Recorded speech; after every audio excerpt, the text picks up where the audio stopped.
Bien, amados hermanos, a veces cuando nosotros leemos la palabra de Dios, nosotros nos encontramos con los personajes de la Biblia y creemos que los personajes bíblicos son superhombres. Pensamos que ellos son personas que no tenían debilidades, pensamos que las personas de la palabra de Dios, los personajes bíblicos, eran personas que no tenían debilidades, flaquezas, eran personas que nunca pecaban, eran superhombres, como superhéroes. La realidad es que todos los personajes de la Biblia no son seres extraordinarios. La palabra de Dios nos va a presentar que son personas comunes y corrientes. Son personas, como va a decir Santiago en su carta, son personas que tienen debilidades, flaquezas, igual que nosotros, sujetos a pasiones semejantes a las nuestras. El anterior domingo, el pasado sermón, estuvimos viendo cómo Juan el Bautista, quien había sido el precursor de Cristo, aquel que anunciaba la venida de Cristo, el heraldo de Cristo, el mensajero, el que prepararía el camino, él tuvo una flaqueza en su vida. Tuvo un momento de duda. ¿Y cuál fue la duda que tuvo Juan el Bautista? Bueno, vimos que Juan se encontraba en la cárcel. Y en ese momento de debilidad, Juan empezó a tener dudas diciendo: ¿será que Jesús verdaderamente es el Mesías prometido? Así que envió a mensajeros a preguntar a Jesús: Jesús, ¿eres tú el que había de venir o esperaremos a otro? Bueno, Jesús respondió diciendo: bueno, cuéntenle a Juan que los ciegos ven, los sordos oyen, los cojos andan, los leprosos son limpiados. En otras palabras, cuéntenle a Juan todo lo que está pasando. Y Juan debía interpretarlo a la luz de la Escritura para tener certeza de que verdaderamente Jesús era el Mesías. Hermanos, ¿qué nos enseña esto? ¿Qué hemos estado viendo? Es que no importa, hermano, a veces cuán fuerte pueda parecer un siervo de Dios. Algo que debemos entender es que el siervo de Dios sigue siendo humano y tiene flaquezas, tiene debilidades. Todos tenemos momentos de flaqueza. ¿Alguna vez usted nunca ha experimentado esos momentos de debilidad en su vida? ¿O siempre se siente fuerte espiritualmente? No, amados hermanos. Tenemos momentos de flaqueza espiritual en nuestra vida. Y Juan el Bautista también sufrió esa flaqueza espiritual. ¿Qué es lo que vamos a estudiar en esta mañana? En esta mañana vamos a estudiar que el Señor Jesús va a defender a Juan como un verdadero profeta. ¿Por qué el Señor Jesús va a defender a Juan como un verdadero profeta? Porque quizás el hecho de que Juan haya mostrado esa flaqueza iba a generar que las otras personas que estaban viendo digan: ¿cómo este que decía que es profeta ahora tiene duda? Si fue Juan mismo el que presentó a Jesús como el Mesías, y ahora Juan dice: ¿eres tú el Mesías?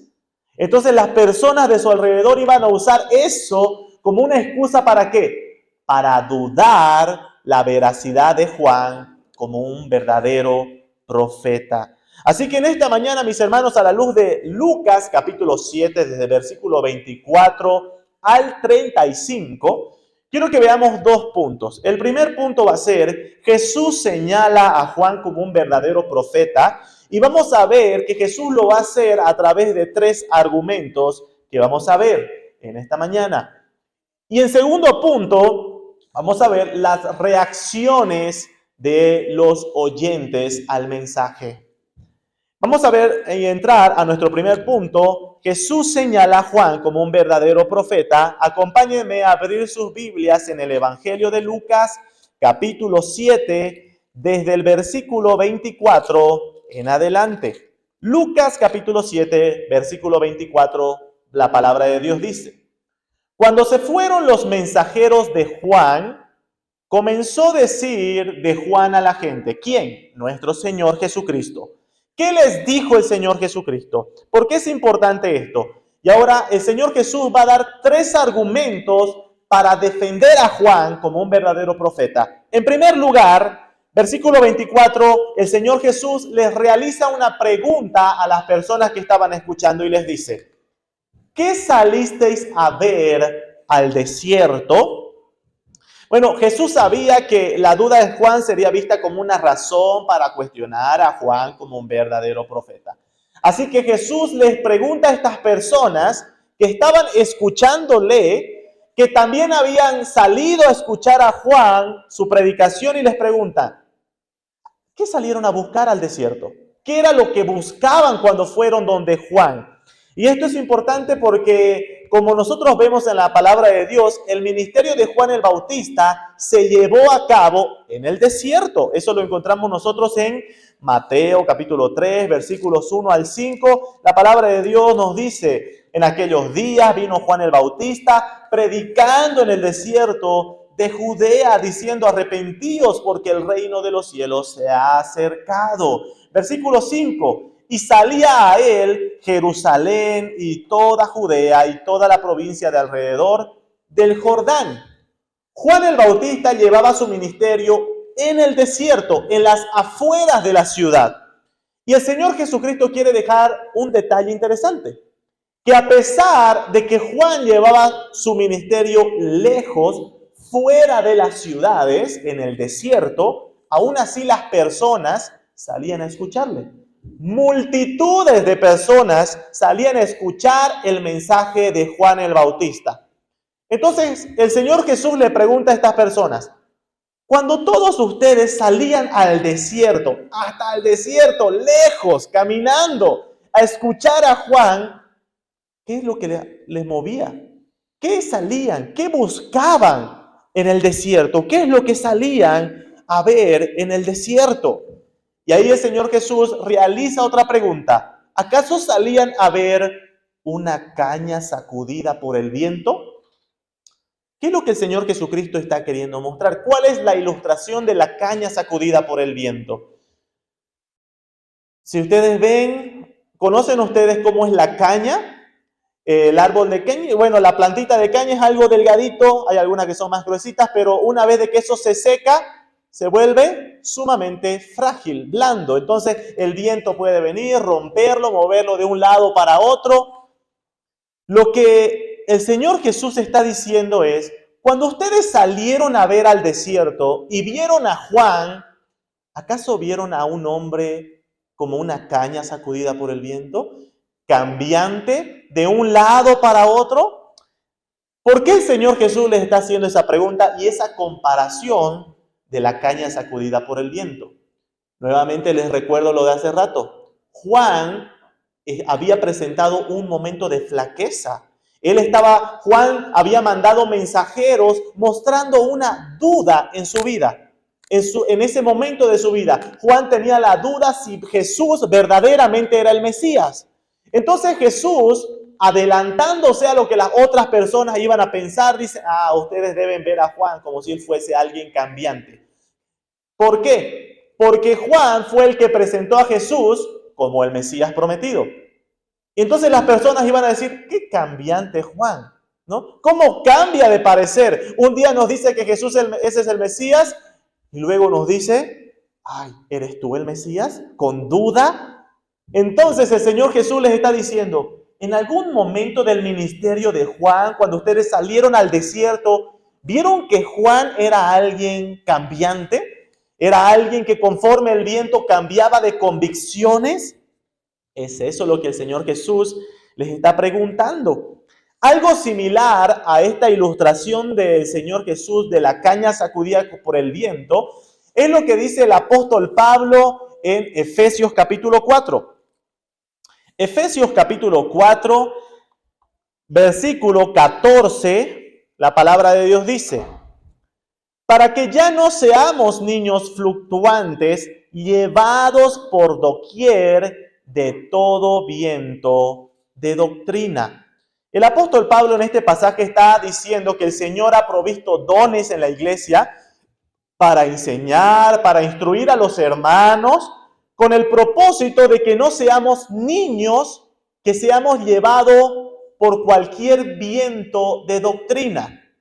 ¿Qué significa lo que quiere decir el apóstol Pablo? Es que hay algunas personas que parecen niños, que se les dice algo y ellos dicen, sí, lo creo. Pero después va y otra persona le dice lo contrario y él dice, sí, también lo creo. Entonces, cualquier viento de doctrina, no importa cuál sea, lo van a creer. Son cambiantes. Esa es la idea del viento, ¿no? Algo que cambia y mueve de un lado a otro, algo que no es firme. El Señor Jesucristo en este primer argumento le quiere preguntar a todas esas personas que escucharon la predicación de Juan y salían al desierto, les quiere decir, ¿ustedes en algún momento han visto que Juan era alguien cambiante? ¿Que Juan era alguien que no era firme? Jesús quiere mostrar que aunque Juan tuvo un momento de flaqueza en su vida, que como vimos el pasado domingo, hermanos, todo creyente sufre momentos de debilidad y flaqueza en su vida. No somos perfectos, ¿verdad? Somos seres débiles. A veces pareciera que estamos fuertes espiritualmente, pero nos viene una prueba y ya nos ponemos débiles.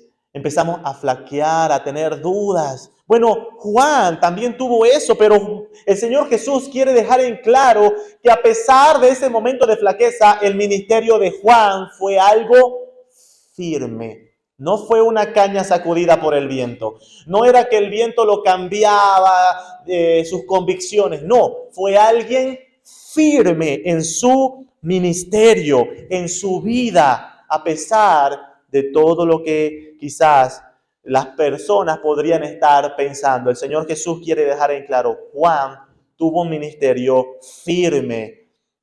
Hermanos, debemos pedir al Señor que nuestra vida y ministerio no sean como una caña sacudida por el viento. A veces nuestra vida entera se vuelve así. Se vuelve que cualquier viento ya nos hace cambiar nuestras convicciones. Cualquier circunstancia cambiante nos hace cambiar nuestra percepción de quién es Dios. El día de hoy yo puedo estar aquí cantando, alabando a Dios, pero el día de mañana, si viene una prueba difícil a tu vida, ¿vas a cambiar? ¿Te vas a apartar de Dios? Bueno, hay muchas personas que quizás siguen a Dios conforme sus circunstancias. Si me va bien, entonces estoy con Dios. Pero si las cosas empiezan a ir mal, bueno, nos olvidamos de quién verdaderamente es Dios. O a veces es al revés. Cuando me va bien, nunca me acuerdo de Dios. Y cuando me va mal, ahí recién acudimos a aquel que vemos como un simple salvavidas cuando nos estamos ahogando. Así que, hermanos, lo que el Señor está mostrando es que nuestra vida no debe ser como una caña sacudida por el viento. El ministerio de Juan no fue así, sino que era algo firme. Hermanos, ¿cómo nosotros podemos ver que el ministerio de Juan fue verdaderamente firme? Saben que la firmeza de Juan hizo que él llegue a la cárcel y posteriormente a que sea decapitado. ¿Por qué? Porque Juan, cuando vio el pecado de Herodes, Juan señaló el pecado de Herodes. Herodes era el gobernador, hermanos. Imagínense, Juan le estaba mostrando el pecado al gobernador. Y aún ante amenaza de ir a la cárcel, aún ante amenaza de muerte, Juan el Bautista permaneció firme. Los discípulos a lo largo de su vida, amados hermanos, tuvieron momentos de debilidad y flaqueza, pero eso no hace que sus ministerios y sus vidas hayan sido firmes en el Señor. Esa firmeza de los discípulos posteriormente les llevó ¿a qué? A morir por el nombre de Cristo. A morir por el nombre de Cristo. Así que, hermanos, nosotros tenemos que también tener esa convicción de ser firmes en nuestra vida espiritual. No significa que no hay momentos de flaqueza o momentos de debilidad, no. Pero una firmeza hace que, aunque vengan los momentos más fuertes y haya dolor, nosotros vamos a mantener convicciones. Pasamos al siguiente argumento. Primer argumento del Señor Jesús de por qué Juan fue un verdadero profeta es porque Juan fue alguien firme en su ministerio. En segundo lugar, el Señor Jesús va a usar un segundo argumento. ¿Por qué Juan fue un verdadero profeta? Porque él era alguien humilde. Versículo 25. Volvemos a Lucas capítulo 7, verso 25. La palabra de Dios dice: mas, ¿qué salisteis a ver? Nuevamente realiza esa pregunta el Señor. A ver, ¿qué salieron a ver en Juan? Dice, ¿a un hombre cubierto de vestiduras delicadas? He aquí los que tienen vestiduras preciosas y viven en deleites en los palacios de los reyes están. Entonces el Señor Jesús les pregunta a los que estaban ahí dudando si Juan era un verdadero profeta, le dicen, a ver, segundo argumento, cuando ustedes salieron al desierto y vieron a Juan, ¿acaso vieron que Juan era alguien que se vestía elegante? ¿Era alguien que se vestía con ropas reales? ¿Era alguien que se mostraba ostentoso? ¿Cómo era la vestimenta de Juan? ¿Será que a Juan le interesaba mostrarse ostentoso? ¿Será que a él le interesaba mostrar como que, yo soy de una alta posición? ¿Qué es lo que vieron? Acompáñenme, hermanos, en sus Biblias a Mateo capítulo 3 y vamos a ver cómo se vestía Juan. ¿Será que Juan mostraba o ser ostentoso en su vestimenta? Mateo capítulo 3, versículo 4, dice la palabra de Dios. Y Juan estaba vestido de pelo de camello y tenía un cinturón de cuero alrededor de sus lomos. ¿Qué es lo que comía Juan? Su comida era langostas y miel silvestre. Jesús, en su argumento, ahora le quiere decir a estas personas que dudaban del ministerio de Juan si verdaderamente era un profeta. Les dice, cuando ustedes salieron a Juan, ¿acaso Juan estaba en un palacio comiendo la mejor comida y vistiéndose con las mejores ropas? ¿Ese era Juan? Todos los que conocieron el ministerio de Juan fácilmente podrían haber dicho, no. Juan ni vivía en un palacio, sino que ¿dónde era su ministerio? En el desierto, donde no había nada. ¿De qué se vestía? De la ropa más humilde. ¿Qué es lo que comía? Lo que encontraba, langosta, miel silvestre. Hermanos, algo que el Señor quiere mostrar es que Juan era un siervo humilde. Era un siervo humilde. ¿Y saben qué, mis amados hermanos? Esa va a ser una de las características de un siervo de Dios. Alguien que es humilde como su maestro. El Señor Jesucristo les decía a sus discípulos, imítenme, sean como yo, que soy manso y humilde de corazón. Nuestro Señor Jesucristo nunca le interesó ostentar nada. Al Señor Jesucristo nunca le intentó mostrarse con las mejores ropas, nunca le interesó mostrarse que comía las mejores cosas, no. Y aun que Cristo tenía todo poder para conseguir las mejores ropas y la mejor comida porque Él era Dios Todopoderoso. Pero Él nunca lo hizo. ¿Por qué? Porque Él se mostraba siempre manso y humilde de corazón. Y eso es lo que el Señor Jesucristo le decía a sus discípulos que debían imitar. Los siervos de Cristo imitan a Cristo y deben ser también humildes como Cristo. Y es eso lo que el Señor Jesús está mostrando de Juan. Está diciendo, Él era un profeta humilde.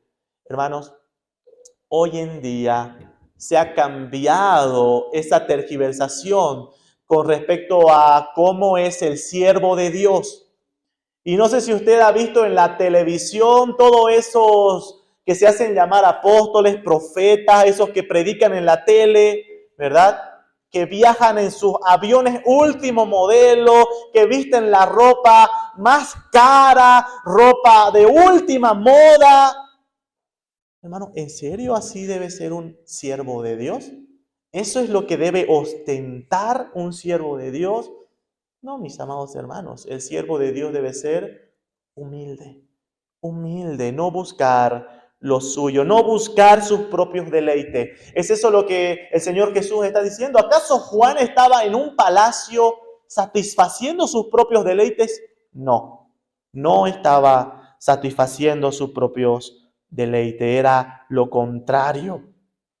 ¿Qué dice la palabra de Dios con respecto a cómo debe ser un siervo de Dios? Acompáñenme en 2 Timoteo, capítulo 2, versículos 3 al 4. El apóstol Pablo le va a escribir a Timoteo sobre tener cuidado, cómo llevar su vida de siervo. 2 Timoteo, capítulo 2, versos 3 y 4, dice: Tú pues sufre penalidades como buen soldado de Jesucristo. Ninguno que milita se enreda en los negocios de la vida a fin de agradar a aquel que lo tomó por soldado. ¿Por qué razón Juan el Bautista no se ocupaba en las otras cosas? Porque él tenía un solo objetivo: agradar a aquel que le tomó por soldado. Y amados hermanos, ese es el objetivo del Hijo de Dios. El Hijo de Dios en este mundo no tiene el objetivo de hacer riqueza, de crear, de aumentar sus posesiones. Yo quiero tener más y más y más y más. No, ese no debería ser el objetivo de un verdadero Hijo de Dios. El objetivo del Hijo de Dios es simplemente vivir para agradar a aquel que lo tomó por soldado. Vivimos para agradar a Dios. Y es eso lo que el Señor Jesús... ¿Eso significa que el dinero, las riquezas son malas? No, pero tienen su debido lugar. Por ejemplo, el apóstol Pablo en 1 Timoteo capítulo 6, versos 17, va a decir lo siguiente. 1 Timoteo 6, 17 dice: a los ricos de este siglo manda que no sean altivos. ¿Qué significa ser altivo? Alguien que se cree más de los demás. El apóstol Pablo reconoce que dentro de la iglesia quizás van a haber personas que tengan más posesiones, mayor riqueza que otros hermanos, pero les dice algo importante: que no sean altivos, deben ser humildes, deben ser humildes. Y luego sigue mostrando que no sean altivos ni pongan la esperanza en las riquezas, las cuales son inciertas. Amados hermanos, un verdadero siervo de Dios vive con los ojos puestos en las cosas de arriba, en las cosas celestiales, no en las de la tierra. ¿Por qué? Porque no ponemos la esperanza, no ponemos nuestra esperanza en las riquezas. Porque dice el apóstol Pablo, inspirado por el Espíritu Santo, porque estas son inciertas. Amados hermanos, el día de hoy usted puede tener posesiones, puede tener riquezas, pero mi hermano, hermana, el día de mañana puede pasar cualquier cosa. Puede pasar cualquier cosa. El dinero es pasajero. Y tenemos muchos ejemplos en la palabra de Dios de cómo el creyente no debe amar ambiciosamente la riqueza, ¿no? Hay una parte interesante cuando nuestro Señor Jesucristo cuenta aquella parábola del hombre que tenía muchas posesiones y tiene sus planes diciendo: voy a seguir llenando mis graneros de riqueza, voy a seguir llenándome. ¿Y qué le dice el Señor Jesucristo en esa parábola? Le dice: necio, esta noche vienen a pedir tu alma. Hermano, hermana, de nada sirve, ¿no? De nada sirve la riqueza, porque al final todo eso se queda aquí. Todo eso se queda aquí. El siervo de Dios debe ser humilde, no debe buscar las riquezas. Y es eso lo que el Señor Jesucristo deja en claro del ministerio de Juan. Juan era alguien humilde. No vivía en un palacio, no buscaba vivir en un palacio, sino solamente agradar a su Dios. Tercer argumento que el Señor Jesucristo va mostrando. Volvamos a nuestro pasaje de Lucas capítulo 7.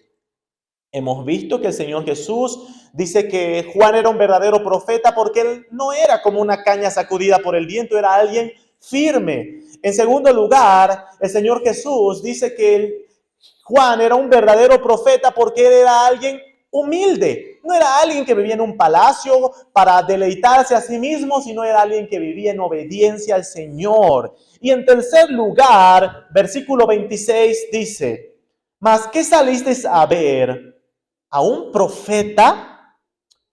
El Señor Jesús ahora les pregunta de forma directa a las personas que estaban ahí. Cuando ustedes salieron al desierto donde Juan, ¿ustedes creyeron que Juan era un verdadero profeta? Todas las personas tenían a Juan como un verdadero profeta. Todos los que habían escuchado a Juan, ellos decían, Juan sí es un verdadero profeta. Por ejemplo, acompáñenme a Marcos capítulo 11. En Marcos capítulo 11, versículo 30 y 32. Marcos 11. El Señor Jesús les hizo una pregunta a los fariseos, preguntándoles si el bautismo de Juan era o no del cielo, venía o no de parte de Dios. Versículo 30 dice, ¿el bautismo de Juan era del cielo o de los hombres? Respondedme. Entonces ellos discutían entre sí, los fariseos diciendo, si decimos del cielo dirá, ¿por qué pues nos le creísteis? Y si decimos de los hombres, pero temían al pueblo, pues todos tenían a Juan como un verdadero profeta. Así que el Señor Jesús le está haciendo unas preguntas a estas personas, porque Jesús sabía que todas las personas reconocían a Juan como un verdadero profeta. Entonces el Señor Jesús le dice, cuando ustedes salieron al desierto, ¿vieron a un verdadero profeta? Y la respuesta de todos iba a ser, sí, era un verdadero profeta. Por eso el Señor Jesús, volvemos a Lucas 7, les dice, sí, os digo que Juan era un profeta, pero dice algo más, pero era y es más que un profeta, más que un profeta. El Señor Jesús dice que Juan es más que un profeta, es mayor que cualquier otro profeta que haya habido. La pregunta es, ¿cuál es la razón por la que Juan es más que profeta?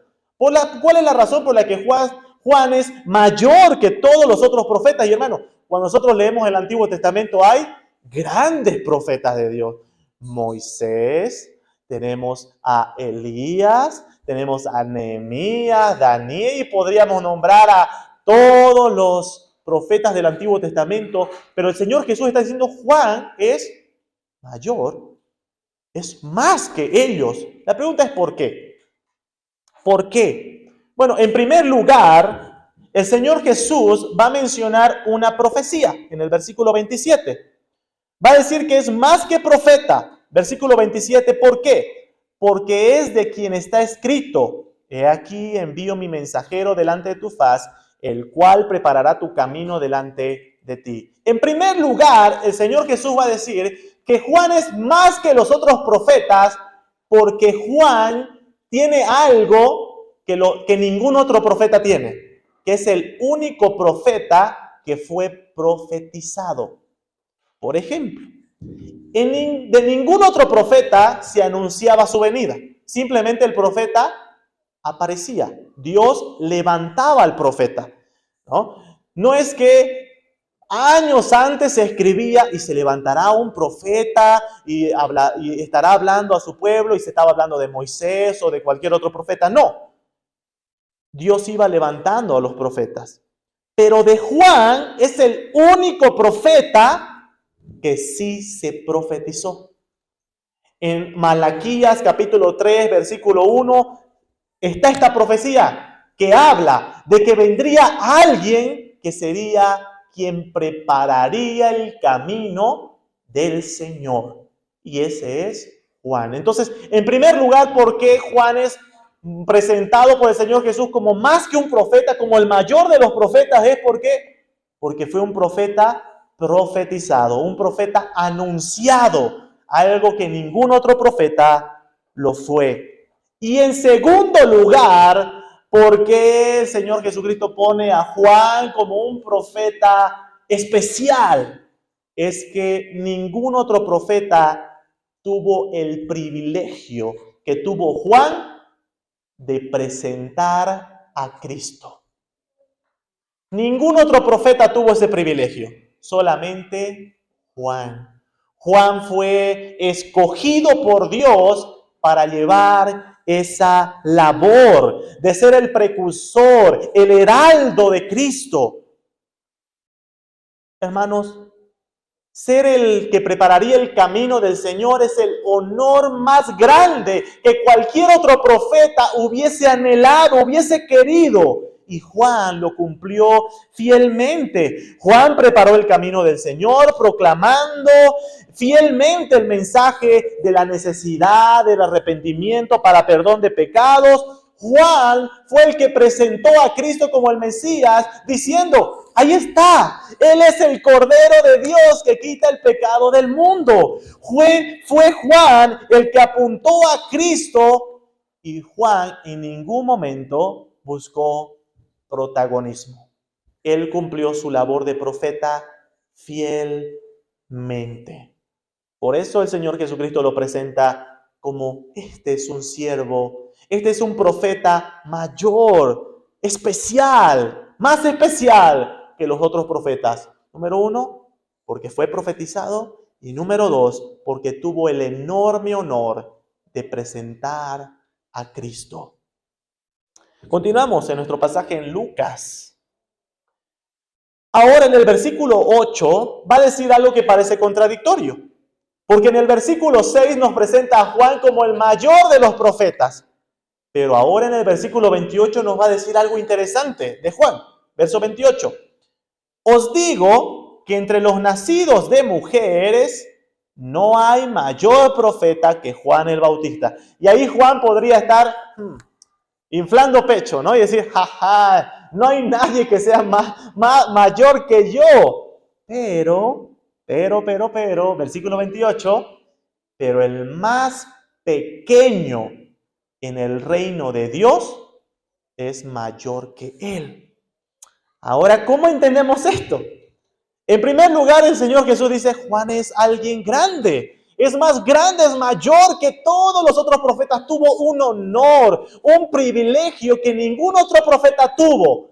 Pero cualquiera en el reino es mayor que Juan. ¿Cómo entendemos eso?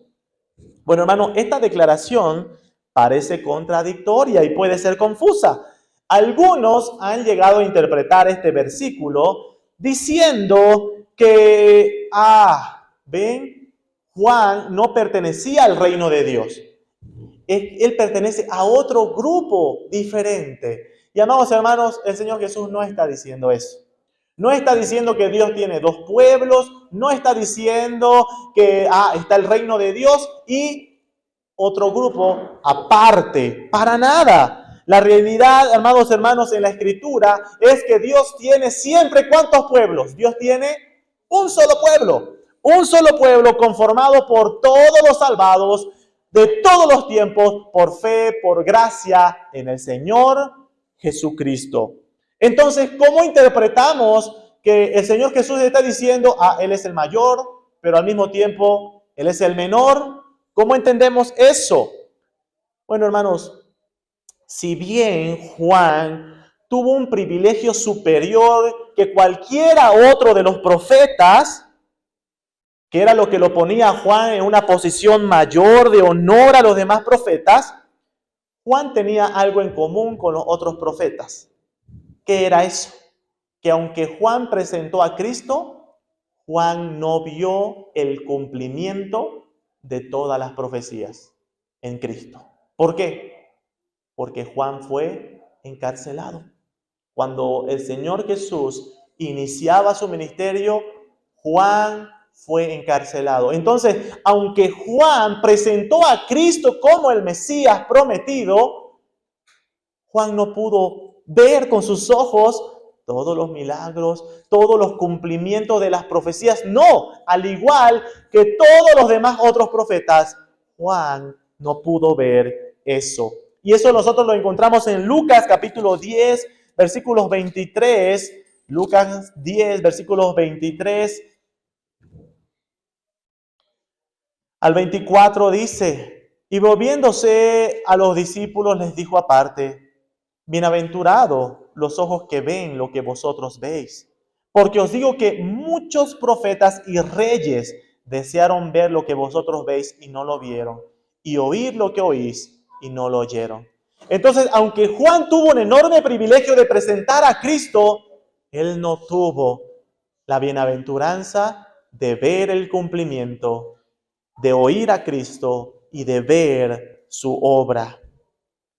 Entonces, hermanos, eso nosotros vemos el Señor Jesucristo presentando a Juan como un verdadero profeta. Juan fue un verdadero profeta. Y entramos a nuestro segundo punto, y este va a ser un poco más breve. Juan, el Señor Jesucristo, desde el versículo 29, va a empezar a hablar sobre reacciones de los oyentes. Ahora, versículos 29 y 30, existen diferentes opiniones sobre estos versículos. Hay quienes piensan que Lucas está describiendo las reacciones de ese momento de las personas que estaban escuchando al Señor Jesucristo. Pero también hay algunos que dicen, no, Jesús continúa con su relato describiendo que en el ministerio de Juan hubieron personas que creyeron y también hubieron personas que no creyeron. Entonces, esta última parte es la que yo creo que es lo que el texto está diciendo. Juan, el Señor Jesucristo ahora va a presentar cuáles eran las reacciones de las personas que vieron el ministerio de Juan. Y el ministerio de Juan comprendía estos dos grupos de personas, los que creyeron y los que no creyeron. Y hermanos, eso ya nos deja algo claro. La realidad espiritual en este mundo únicamente se divide en esos dos grupos, los que creen y los que no creen. No existe un término medio. Hoy en día hay los que se hacen llamar agnósticos, ¿verdad? Y ellos son los que dicen, no, yo soy un término medio, yo no soy ni ateo ni creyente, ¿no? Soy un término medio. Hermano, no existe eso, ¿no? O hay creyentes o hay incrédulos. No hay más. Y en el ministerio de Juan, el Señor Jesucristo va a decir, también había eso. Habían los que creyeron y los que no creyeron. ¿Quiénes eran los que creyeron? Versículo 29. Dice, y todo el pueblo y los publicanos, cuando oyeron a Juan, justificaron a Dios, bautizándose con el bautismo de Juan. Dice que parte del grupo que creyeron fue el pueblo en general. Cuando dice todo el pueblo, no es que cada persona, es una forma de generalizar, ¿no? De que la gente común creyó en el mensaje de Juan. Y también dice una especificación, los publicanos. ¿Quiénes eran los publicanos? Los publicanos eran judíos que trabajaban para el Imperio Romano. Los publicanos eran las personas más despreciadas por las personas. ¿Por qué? Porque los consideraban traidores a la patria, los consideraban personas despreciables porque eran personas que engañaban a sus propios compatriotas, así que eran personas que nadie los quería. Pero el Señor Jesús dice, esas personas creyeron en el mensaje de Juan. Los publicanos, las personas más despreciables, las personas que son consideradas las más pecadoras, ellos sí creyeron. Y hermanos, este detalle no es menor, porque Jesús muestra cómo el poder del mensaje del Evangelio tiene poder para salvar incluso a los que nosotros creemos que son los más pecadores, los más despreciables y aquellos que creemos que no tienen esperanza de salvación. Hay un libro que es muy lindo, ¿no?, que hace poco terminé de leer, que se llama El pecador de Jerusalén redimido. Y ese libro fue escrito por John Bunyan, un pastor puritano. ¿En qué consiste ese libro? ¿Ah? El libro consiste que John Bunyan, el autor, se hace la pregunta de por qué Jesús en la Gran Comisión les dice a sus discípulos que sean testigos primeramente en Jerusalén. Entonces el autor intenta buscar explicaciones de por qué Jesús les mandó explícitamente que empiecen predicando el evangelio ¿desde dónde? Desde Jerusalén. Había un orden, ¿se acuerdan? Que sean testigos en Jerusalén, Judea, Samaria y luego a lo último de la tierra. El primer lugar que debían empezar predicando los discípulos era Jerusalén. Entonces, el autor de este libro dice, ¿por qué Jerusalén? Hay algunos que sugieren que Jerusalén porque era el lugar más cercano. Y John Bunyan dice, no creo que simplemente por una cuestión geográfica el Señor Jesús les haya dado esa orden a sus discípulos. Hay algo más profundo. Y el libro dice, es interesante que Jesús les haya pedido que empiecen a predicar por Jerusalén, que era el lugar de donde estaban las personas que meses atrás clamaron, crucifícale, crucifícale, crucifícale. Es interesante que Jesús le haya pedido a sus discípulos empezar a predicar el mensaje de salvación primeramente a las personas que lo mataron. ¿Se han puesto a pensar alguna vez eso, hermanos? Las primeras personas que escucharon el evangelio fueron las personas que mataron a Cristo. En Hechos capítulo 3 vemos el primer discurso de Pedro. Y en ese primer discurso, quiero que me acompañen en sus Biblias, Hechos capítulo 3. ¿Sí? Y quiero que noten las palabras del apóstol Pedro. Perdón, Hechos capítulo 2. Hechos capítulo 2. Versículos 22. Pablo está hablando y se encuentran en Jerusalén cuando está hablando, ¿sí? Se encuentran en Jerusalén.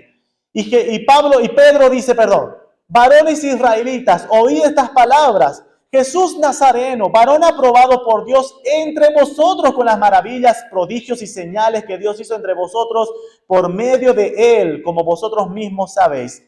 A este, entregado por el determinado consejo y anticipado conocimiento de Dios, prendiste y mataste por manos de inicuos, crucificándole.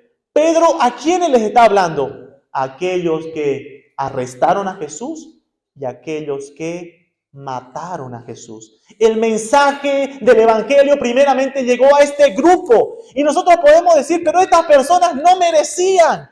Eran las personas que mataron a Cristo.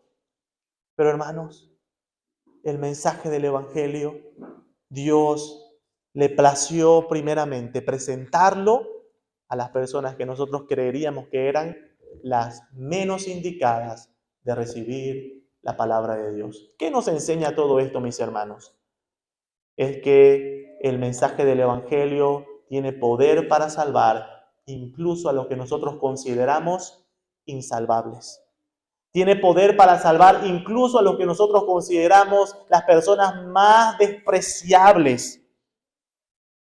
Al Señor le ha usar y salvar, como va a decir el apóstol Pablo en 1 Corintios 1, 27 al 31. Le ha placido salvar a lo más vil y menospreciado. Y hermanos, de ese grupo somos cada uno de nosotros. Nosotros no somos mejores, mis hermanos. Si el Señor nos ha salvado, no es porque seamos mejores personas, es porque al Señor en su misericordia le ha placido salvar a lo vil y menospreciado de este mundo. Volvemos a nuestro pasaje en Lucas. Lucas capítulo 7. Lucas capítulo 7. Vemos aquí el grupo de aquellos que creyeron, pero ahora Lucas nos va a presentar al grupo de aquellos que no creyeron. ¿Quiénes eran los que no creyeron el mensaje de Juan? Los fariseos y los intérpretes de la ley desecharon los designios de Dios respecto a sí mismo, no siendo bautizados por Juan. Es interesante que las personas más conocedoras de las Escrituras de ese tiempo fueron las que no creyeron y rechazaron el mensaje y rechazaron bautizarse por Juan. ¿Saben qué significaba el bautismo de Juan?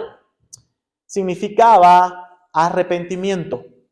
Por eso ese era el mensaje de Juan, arrepentíos. El bautismo antes de Juan era un bautismo que únicamente se aplicaba a los gentiles, a aquellos que no eran judíos. ¿Por qué? Porque los judíos decían, solamente los gentiles deben bautizarse porque ellos son inmundos. Ellos sí deben ser limpiados. En cambio, nosotros somos judíos, pertenecientes a Israel, el pueblo de Dios. Por lo tanto, no hay necesidad de que nosotros seamos bautizados. Solamente ellos necesitan ser lavados porque ellos sí son inmundos.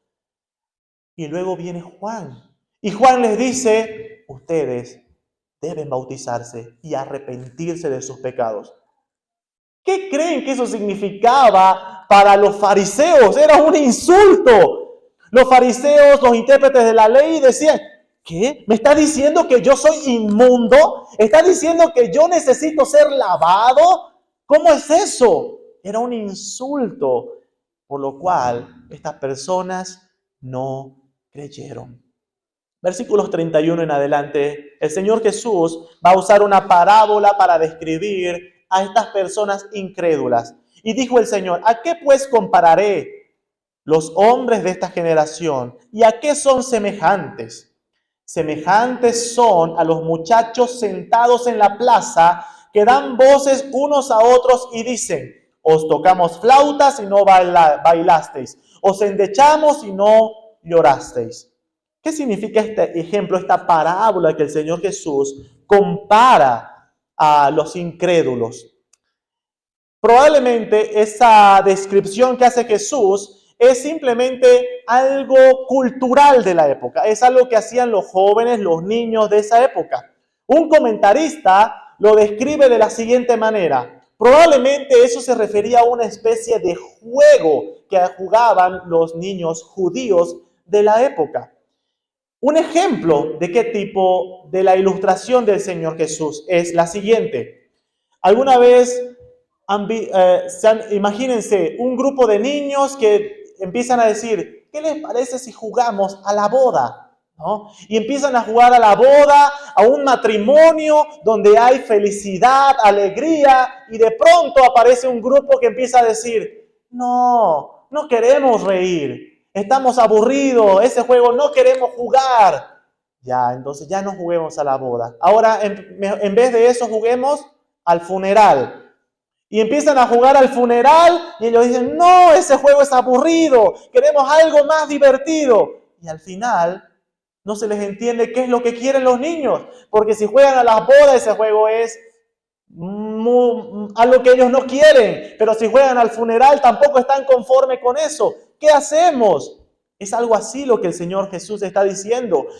Hay los niños que se les toca flauta y ellos no quieren bailar. Hay los niños que se les pone para que ellos se pongan tristes, pero ellos dicen, ay, no, tampoco queremos estar tan tristes. Al final, ellos no saben qué es lo que quieren. Jesús usa esa figura para decir, así son los incrédulos. Nunca están conformes con nada. Nunca están conformes con nada. Los fariseos nunca estaban conformes con nada. Versículo 33. Porque vino Juan el Bautista, que ni comía pan, ni bebía vino. ¿Y qué es lo que decían los fariseos sobre Juan? Demonio tiene. Es muy aburrido. Ese Juan el Bautista es muy aburrido. No es sociable. Debe tener demonio. Versículo 34 dice Jesús. Pero vino el Hijo del Hombre, Cristo, Jesús, que come y bebe. Y ustedes dicen, este es un hombre comelón, bebedor de vino, amigo de publicanos y pecadores. Al final los fariseos nunca estaban conformes con nada. Hermanos queridos, los incrédulos nunca están conformes con nada. Es por eso, mis hermanos, que la adoración en la iglesia nunca debe estar dirigida para agradar a los incrédulos. Hoy en día se ha hecho muy común la estrategia de, a ver, ¿qué les gusta a los jóvenes? ¿Qué les gusta a las personas de la actualidad? Haremos cosas, ¿no? Y hay iglesias que por eso hacen fiesta. ¿Por qué? Porque al mundo, ¿qué le gusta? La fiesta. Entonces haremos fiesta en la iglesia para que vengan los jóvenes. A ver, ¿qué música escuchan los jóvenes? De esta época escuchan, no sé, cumbia, reggaetón, rap, electrónica. ¿Qué haremos aquí en la iglesia? Escucharemos entonces todo eso, que las alabanzas sean llenas de eso. ¿Qué les gustan? Los juegos de luces. Entonces, para que los jóvenes vengan a la iglesia, ¿qué hay que poner? Juegos de luces. ¿Por qué? Porque les gusta y hay que, hermanos, eso nunca funciona. ¿Por qué? Porque el incrédulo nunca está conforme con nada. Hermanos, Juan el Bautista es lo que el Señor Jesucristo quiere mostrar. Tanto el ministerio de Juan como del Señor Jesucristo, su objetivo nunca fue satisfacer o agradar a los fariseos, a las demás personas. Nunca. Ellos simplemente vivían para agradar a aquel que lo tomó por soldado. El apóstol Pablo en Gálatas capítulo 1, versículo 10 va a decir que si agradamos a los hombres, entonces ya no somos siervos de Dios. Debemos agradar y servir únicamente a los hombres. Y finalizando el versículo 32 dice, pero la sabiduría es justificada por todos sus hijos. Los verdaderos hijos de Dios deben aprender a reconocer aquella sabiduría que proviene de Dios y aquella sabiduría que proviene del mundo. El Señor Jesús va a decir, no importa que los fariseos o los intérpretes de la ley nunca estén conformes con nada. No importa que los incrédulos no se conformen o no les agrade las formas que hacemos. No, es normal. ¿Por qué? Porque a ellos les gustan las cosas del mundo. Pero los verdaderos hijos de Dios, ellos sí deben aprender a reconocer la sabiduría de Dios. La sabiduría de Dios. Aplicaciones, hermanos, para terminar en esta mañana. Aplicación número 1. El siervo de Dios, el verdadero siervo de Dios, debe ser alguien que tenga convicciones firmes, no como niños espirituales llevados por cualquier viento de doctrina. Debemos crecer en el conocimiento de la palabra de Dios, para que el día de mañana, si viene alguien y me quiere enseñar algo diferente, yo pueda tener convicciones firmes.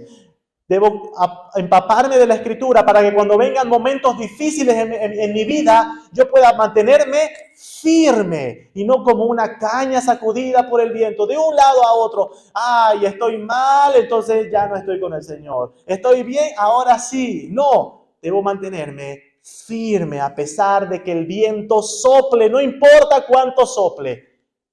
Si estamos sobre la roca, nada nos va a poder mover de la roca. En segundo lugar, el siervo de Dios debe ser un siervo humilde, no buscar los placeres, los deleites, la riqueza, las posesiones de este mundo, porque todo eso pasa. Una vez el apóstol Pedro se encontraba predicando el evangelio y había un hombre llamado Simón, que antes había sido un mago. Y vio cómo Pedro, por medio de la imposición de manos, hizo que las personas sean llenas del Espíritu Santo. Y esta persona, Simón el mago, le dice, te ofrezco dinero y quiero que me des ese poder. Y el Pedro le dice algo, tu dinero perezca contigo. Amados hermanos, ese es el fin de las riquezas en este mundo. Pasajeras y no sirven para nada. El amor al dinero es algo que no va de la mano con el siervo de Dios. El siervo de Dios debe ser humilde. ¿Cómo se vestía Juan? Juan el Bautista era alguien que se vestía con riqueza, vivía en un palacio. No, vivía en el desierto y comía langostas y se vestía de cuero de camello. Esa es la característica de un siervo humilde. Debemos tener claro, amados hermanos, que en este mundo solo existen dos tipos de personas. Y dentro de este grupo, donde hay niños, jóvenes, adolescentes y personas adultas. También hay solo dos tipos de personas. Hay los que creen y los que no creen. Los que creen son los verdaderos hijos de Dios. Los que creen son los que van a vivir agradando únicamente a Dios. Pero los que no creen, ellos son aquellas personas que aún continúan muertos en sus delitos y pecados y necesitan obedecer el llamado de Dios de arrepentimiento y creer en Cristo para salvación. Así que, hermanos, que el Señor nos ayude en esta mañana para que nosotros podamos considerar en nuestra vida a qué grupo pertenecemos. ¿Soy de los que creen o de los que no creen?